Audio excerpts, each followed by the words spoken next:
تو یہ حسین ابن علی کو یہ شرف حاصل ہے کہ حسین چراغ ہدایت ہے، حسین کشتی نجات ہے. توجہ، اور نجات کا سبب ہے عالم انسانیت کے لیے حسین. اور میں تو کہا کرتا ہوں حسین تو ایسا سبب نجات ہے، دنیا میں آتے ہی سبب نجات بن گیا. اگر اشارہ سمجھ آ جائے تو حسین آتے ہی سبب نجات بن گئے، اور وہ بھی کسی انسان کے لیے نہیں، فرشتوں کے لیے. جی فرشتے کے لیے. آپ اسے فطرت نام دیں یا ترتیل نام دیں، دونوں نام دیں، تاریخ میں موجود ہیں. توجہ، جب حسین آغوش پیغمبر میں آئے ہیں، حسین جب آغوش رسول میں آئے ہیں، تو خالق کی کائنات کی آواز آتی ہے، جبرائیل 70,000 ملائکہ کو لے کے میرے حبیب کی بارگاہ میں جاؤ اور حسین کی مبارکبادی پیش کرو. جی آمد حسین کی مبارکبادی پیش کرو. ٹھیک ہے. اب 70,000 ملائکہ کو لے کے جبرائیل زمین کی جانب رواں دوا ہے، وہ جزیرے سے گزر ہوا. آپ سنتے رہتے میں یہاں رکنا نہیں چاہتا، نہیں کہاں جانے کا ارادہ ہے. آج انتہائی خوشی کا عالم ہے، خیریت تو ہے. جبرائیل نے کہا نہیں تجھے معلوم، اللہ نے اپنے حبیب کو ایک نوازہ عطا کیا ہے. اللہ نے اپنے حبیب کو نوازہ عطا کیا ہے، میں مبارکبادی دینے کے لیے جا رہا ہوں. فوراً کہا کہ میں میری ساتھ لے جاؤں. تمام نے متفق جمع لکھا ہے. حالانکہ جبرائیل پہلے بھی آتا تھا زمین پہ، کبھی خطے سے نہیں کہا مجھے ساتھ لے جا. جب پتہ چلا حسین آ گیا ہے، سبحان اللہ، یہ کائنات میں حسین آ گیا ہے، تو فوراً کہا کہ مجھے بھی ساتھ لے جا. گویا خطوس کو بھی یقین تھا کہ میری بھی نجات ہو سکتی ہے تو در حسین بھی ہو سکتی ہے، میری بھی نجات ہو سکتی ہے، حسین کی وسیلے سے ہو سکتی ہے. لے کے آئے جبرائیل اللہ کے حبیب کی بارگاہ میں. علامہ سید ذیشان حضرت جوادی جو علامہ علی نقی نقل کے بعد پاک و ہند کے محقق ترین عالم دین ہیں، انہوں نے لکھا ہے کہ جبرائیل نے فطرت فرشتے کو لے کے آئے. عرض کیا اللہ کے حبیب یہ محبوب علیہ فرشتہ ہے، یہ محبوب علیہ فرشتہ ہے. اب ایک الگ بحث ہے کہ ان سے ترک اولا ہوا یا یہ کہ اللہ کا امر ماننے میں ذرا کوتاہی یا سستی ہوئی، یہ الگ بحث ہے علماء کے درمیان. بہرحال یہ موضوع علیہ فرشتہ ہے. اللہ نے اس کے پروال چھین کے نوٹ کے پروردگار عالم نے ایک جزیرے میں ڈال دیا ہے. اس کے زخمی حالت میں اللہ کے ابھی دعا کیجیے صحت یاب ہو جاتے، دعا کیجیے صحت یاب ہو جائے. چھوٹی کتاب سے لے کر بڑی کتاب تک کوئی مجھے دکھائے جتنی میری عمر اور میں نے جتنا مطالعہ کسی کتاب میں نہیں ہے کہ اللہ کے حبیب نے نوافل پڑھے ہوں، اللہ کے نبی نے مصلی بچھایا ہو، اللہ کے نبی نے دعا مانگی ہو. حالانکہ جبرائیل نے کہا تھا دعا کیجیے تاکہ صحت ہو جائے، شفا یاب ہو جائے، اس کے زخم ٹھیک ہو جائے، اس کے پروار دوبارہ ہو جائے. اللہ کے نبی نے دعا نہیں مانگی، اللہ کے نبی نے مصلی نہیں بچھایا. اللہ کے نبی نے کہا جبرائیل اسے اٹھا میرے حسین کے جھولے سے بات کر دے.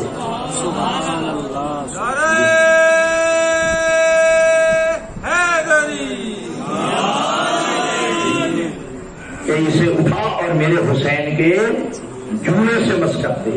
مس کیا جبرائیل نے، فوراً صحت یاب ہو گیا، فوراً جو ہے وہ پروال دوبارہ ہو گئے ہیں. اور ایک فخریت جملہ تھا، سعادت الدارین صاحب سعادت الدارین نے بھی یہ جملہ لکھا ہے کہ فرمایا جب پروال دوبارہ ہو گئے تو جملہ کہا میں من مثلی، مجھ جیسا کون ہو سکتا ہے، انا عتیق الحسین. یہ میں حسین کا غلام کر آزاد کرتا ہوں، یعنی حسین کے دروازے سے مجھے صحت ملی ہے، حسین کے دروازے سے مجھے شفا ملی ہے. یعنی من مثلی مجھ جیسا کون ہو سکتا ہے. تو کیا کہا حسین کے مہد جھولے سے مت کرو. کیا سوال ہو سکتا ہے اللہ کے حبیب اگر حسین ابن علی اگر اس گہوارے میں موجود نہ ہوتے پھر آپ فرماتے کہ حسین کے جھولے سے مت کرو. اب تو حسین موجود ہے، سامنے حسین موجود ہے، آپ نے کیا فرمایا کہ اسے حسین کے جھولے سے مت کرو، یہی آپ حسین سے مت کرو. سوال ہو سکتا ہے نا کہ یا رسول اللہ اگر حسین موجود نہ ہوتے تب یہ کیا فرماتے آپ کہ حسین کے گہوارے سے مت کرو، حسین کے جھولے سے مت کرو. اب تو حسین خود موجود ہے، آپ فرماتے حسین سے مت کرو. جب نہیں نبی کی آواز آئے یہی تو قیامت تک جو ہے میں میسج دینا چاہتا ہوں، یہی تو پیغام دینا چاہتا ہوں. جو چیز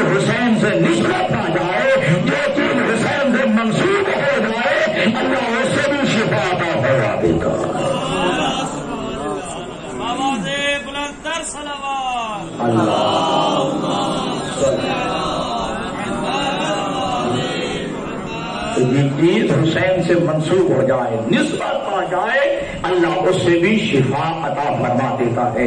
اور یاد رکھیے گا یہ نسبت، جھولا اور ہے حسین اور جھولا لکڑی کا تھا نا، لیکن نسبت تھی حسین سے، یہ حسین کا جھولا ہے، ٹھیک ہے جی۔ اور اللہ نے جو ہے اس رشتے کو صحت یاب کر دیا، شفا یاب کر دیا، زخم ٹھیک ہو گئے، پروال دعا ہو گئے، اس جھولے کے ساتھ مست کر رہے تھے جس کی نسبت حسین سے تھی۔ اب نسبت کی ہوتی ہے دو قسمیں، نسبت عارضی اور نسبت دائمی۔ مان کیجیے اور میں کہتا ہوں یہ میری آبا ہے، ٹھیک ہے جی، کیا لفظ عرب ہے اردو میں، وہ عربی میں تو کچھ اور کلیا قاعدہ ہے، اردو میں کیا کلیا قاعدہ ہے نسبت کا، کا کی کو، اگر یہ جملوں کے درمیان آ جائے تو اس کو نسبت کہا جاتا ہے، ٹھیک ہے جی۔ تو اب اس کیا آ جائے گا، نسیم جوادی کی آبا، لفظ کی آ گئے، جہاں کا کی کو آ جائے وہ نسبت کا فائدہ دیتا ہے۔ تو یہ میری ابا، ٹھیک ہے جی، لیکن اس ابا کو مجھ سے نسبت ہے، لیکن نسبت عارضی ہے، آج میرے پاس ہے کل ممکن ہے میں اتار کے پھینک دوں یا کسی کو دے دوں تو نسبت ختم، یہ نسبت عارضی ہے۔ اور ایک ہوتی ہے نسبت دائمی، جس طرح کہ میرے اندر میری رگوں میں خون چل رہا ہے، جب سے میں ہوں تب سے یہ میرے ساتھ ہے، اس خون کو میرے سے نسبت دائمی ہے، توجہ کیجیے گا۔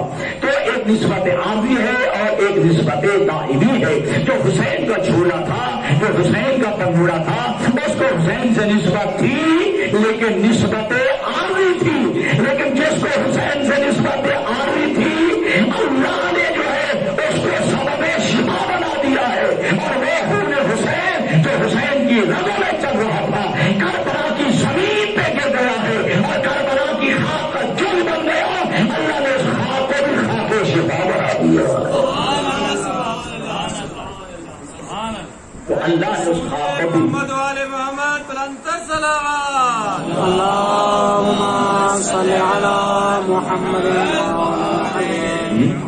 حسین کا خون گر گیا خاک کربلا پہ، اور خاک کربلا کا جز بن گیا، اللہ نے اس خاک کو خاک شفا بنا دیا۔ یہ تمہارے مکتب کا متفق ترین فیصلہ ہے، مکتب صادق علیہ محمد کا، کہ مٹی کھانا حرام ہے، مٹی کھانا حرام ہے۔ کیا شرف ہے حسین کو کہ حسین کی مٹی کو شفا کے لیے کھانا جائز ہے، حسین کی مٹی کو جو ہے شفا کے لیے کھانا جائز، ورنہ مٹی کھانا حرام ہے، حرام قرار دیا گیا ہے، لیکن حسین کو یہ شرف حاصل ہے۔ حسین کی کارن جو ہے تربت کی میں حسین کی قبر کی تربت کو جو ہے حسین کی کعبے کی مٹی کو بن جائے شفا کے لیے کھانا جائز ہے، بلکہ مستحسن ہے کہ معصوم نے فرمایا کہ اس بیماری کی کوئی دوا نہ ہو، کھا کے کربلا اس کے لیے شفا ہے۔ ممکن ہے کہ ہو سکتا ہے کہ بندہ یہ کہہ دے کہ یار یہ جھولا تو لکڑی کا تھا، ٹھیک ہے جی، وہ تو سبب شفا کیسے بن سکتا ہے؟ تو قرآن مجید میں ایک دلیل موجود ہے، یاد کر کے آگے بڑھتا ہوں۔ حضرت یعقوب علیہ السلام کی بینائی رو رو کے فراق یوسف میں ختم ہو گئی، پڑھتے رہتے نا، سنتے رہتے نا کہ حضرت یعقوب علیہ السلام کی بینائی فراق یوسف میں ختم ہو گئی، ٹھیک ہے جی۔ حضرت یعقوب علیہ السلام کی آنکھیں سفید ہو گئی، ٹھیک ہے جی۔ جناب یوسف علیہ السلام نے اپنا کوتا بھیجا، سمجھ آتا کہ نہیں؟ ٹھیک ہے، آپ اشرف برابر نام کے ساتھ ہوئے، کوتا بھیجا، اپنا قمیص بھیجا۔ اب میں ایک سوال کرتا ہوں، یوسف اور ہے، جناب یوسف کا کرتا اور ہے، خود نبی نہیں آیا، خود جناب یوسف نہیں آئے، بلکہ اپنا کرتا بھیجا ہے، اپنا قمیص بھیجا ہے، اور اس قمیص کو جناب یوسف سے نسبت بھی، اور جا کے کہا کہ جاؤ میرے بابا کی آنکھوں پہ لگا دو، جی یہاں تو بصیرہ، بینائی واپس آ جائے گی، بینائی واپس آ جائے گی۔ جناب یوسف کا کرتا، پھر آپ کرم، جناب یوسف کا کرتا ہے، جناب یوسف اور ہے، اور جناب یوسف کا کرتا اور ہے، لیکن جناب یوسف کے کرتے کو جناب یوسف سے نسبت ہے، تو کہا جاؤ میرے جو ہے بابا کی آنکھوں پہ مان جو ہے وہاں لگا دو، بصیرا، بصارت واپس آ جائے گی۔ اور جیسے ہی وہ بشیر آیا، بشارہ دینے والا آیا، اور جناب یعقوب کی آنکھوں پہ جو ہے جناب یوسف کا کرتا رکھا گیا، ڈالا گیا، ناش کیا گیا، بلکہ اس کی بصارت واپس آ گئی، سبب شفا بن گیا۔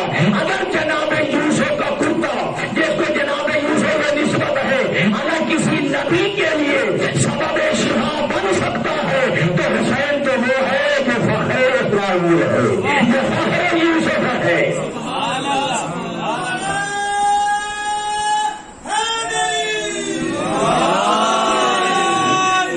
حسین تو وہ ہے جو فخر یوسف ہے، تو پھر اس کا چولہا سبب شفا کیوں نہ بن سکتا ہے؟ تو ہم نسبتوں پہ قائل رہیں، ہم ماتے کو نہیں دیکھتے۔ ماتے کا منکر شیطان ہوا تھا، ٹھیک ہے جی، یہ تو مٹی سے بنا ہے، یہ تو مٹی سے بنا ہے، تو شیطان انکاری ہوا تھا نا، تو میں ماتے کو نہیں چھوڑوں گا۔ تو خالق کے جبری آواز آئے کہ میں نے تمہیں کہا ہے مٹی کو چھوڑ نہ، نسبت کو دیکھ، نسبت کو دیکھ۔ تو ہم یہ نہیں دیکھتے کہ یہ لوہے کا ہے، یہ لکڑی کا ہے، ٹھیک ہے جی، یہ لوہے کا ہے، یہ لکڑی کا ہے نا، اب نسبتوں کے قائل ہیں جی۔ تو جو مادے کو دیکھے وہ شیطان کا پیروکار ہوتا ہے، اور جو نسبت کو دیکھے وہ آدم کا پیروکار ہوتا ہے۔ تو سارا پر محمد والے